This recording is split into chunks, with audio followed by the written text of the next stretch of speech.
प्राचीन काल में गोलोक में भगवान श्री कृष्ण की प्रेमिका सुशीला नामक एक गोपी थी।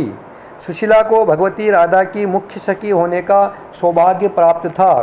उत्तम रूप एवं गुण वाली सुशीला भगवान श्री कृष्ण से बहुत अधिक प्रेम करती थी और भगवान श्री कृष्ण की उसे विशेष कृपा प्राप्त थी।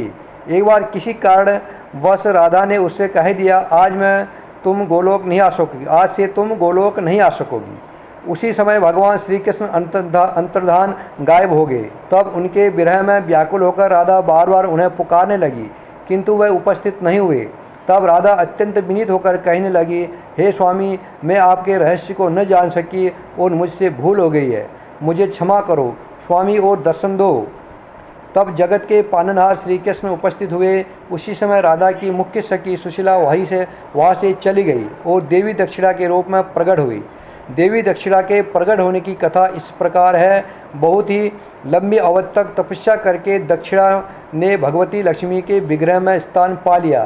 तब महान यज्ञ करने पर देवताओं को फल की प्राप्ति नहीं होती थी, जिससे वे उदास और चिंतित होकर ब्रह्मा जी के पास गए। तब ब्रह्मा जी ने भगवान श्रीहरि का ध्यान किया। तब भगवान श्रीहरि नारायण ने मृतलोक की लक्ष्मी को महालक्ष्मी के दिव्य विग्रह से प्रकट करके दक्षिणा नाम प्रदान किया। उसके बाद देवी दक्षिणा को यज्ञ पुरुष के निकट रहने की व्यवस्था कर दी। यज्ञ पुरुष ने उन देवी दक्षिणा को अपनी पत्नी के रूप में स्वीकार किया। कुछ समय के बाद दक्षिणा ने गर्भ धारण किया और सभी शुभ लक्षणों से पूर्ण एक पुत्र को जन्म दिया। कर्म समाप्त होने पर फल प्रदान करना उस पुत्र का गुण हुआ।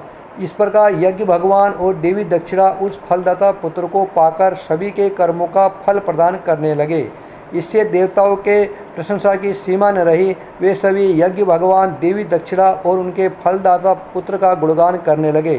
कर्ता के लिए यह उचित है कि कर्म करने के पश्चात दक्षिणा अवश्य दे, तभी उसे फल प्राप्त होगा।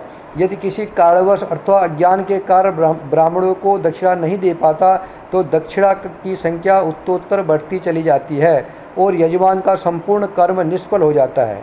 उस पाप के फलस्वरूप लक्ष्मी उस घर को छोड़कर चली जाती है, जिससे वह निर्धन और दरिद्र हो जाता है। देवता उसकी पूजा और अग्नि में दी हुई आहुति स्वीकार नहीं करते।